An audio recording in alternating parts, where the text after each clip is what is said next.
আরেকজন এসছে হারাম হলে টাইগার নেতা, টাইগার নেতা প্রতিনিয়ত হুমকি দিচ্ছে, প্রতিনিয়ত সোশ্যাল মিডিয়াতে হুমকি দিচ্ছে। আমরা এসব গুলোকে যদি কেউ মনে করে থাকে আমাদের অতীত যদি জানে, অনেকে তো প্রশ্ন বসে গেছেন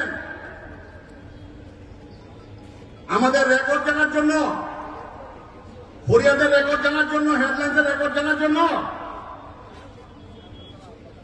আপনারা বেআইনি কাজ করবেন, আমরা বলতে পারবো না, লিখতে পারবো না, দেখাতে পারবো না।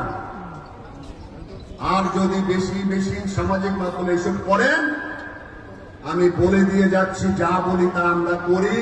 সাংবাদিকরা আমাদের অপরাধ কি ছিল? সাংবাদিকরা পেনশন আগে ছিল 1000, পরিবর্তনের পর পেনশন হয়েছে 10,000। ফ্যামিলি পেনশন চালু হয়েছে। এই ফ্যামিলি পেনশনের কাগজ আমরা প্রত্যেকটা বাড়িতে গিয়ে ওদের পরিবারের হাতে তুলে দিয়ে এসেছি। এরকম মিডিয়া ছিল রাজ্যে। ইলেকট্রিশিয়ান কার্ড থেকে শুরু করে, একটা সময় ইলেকট্রিশিয়ান কার্ড ছিল শুধু একটা বাড়ি পছন্দ করে দিত, সে বাড়ি থেকে ইলেকট্রিশিয়ান কার্ড হতো।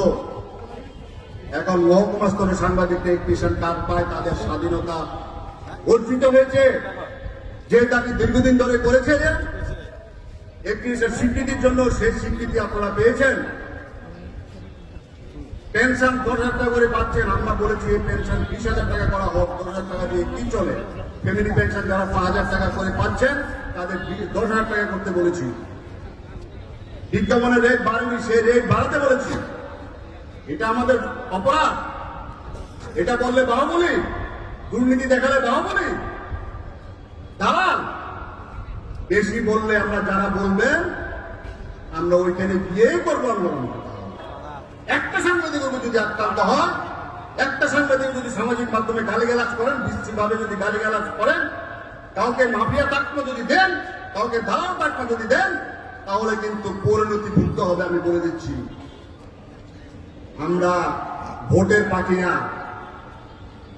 ভোট আসলে আমার সাংবাদিকরা ভাইরা ভালো, ভোট চলে গেলে ওদেরকে আমরা দেখবো না, এরকম সিস্টেম নেই আমাদের মধ্যে। আপনারা কেউ বলতে পারবেন না যারা এসছেন ভোটের সাথে আমাদের আপনাদের সাথে সম্পর্কের কোনো যোগাযোগ আছে। যখন আপনাদের কোনো সমস্যা পড়ে, আগরতলা শহরে যদি আপনারা সিট না পান, রক্ত না পান, আমরা কখনো কে কোন দলের কে কোন পত্রিকাতে লিখেন সে কিছু আমরা দেখি না। আমরা 2 টাকার মূল্যে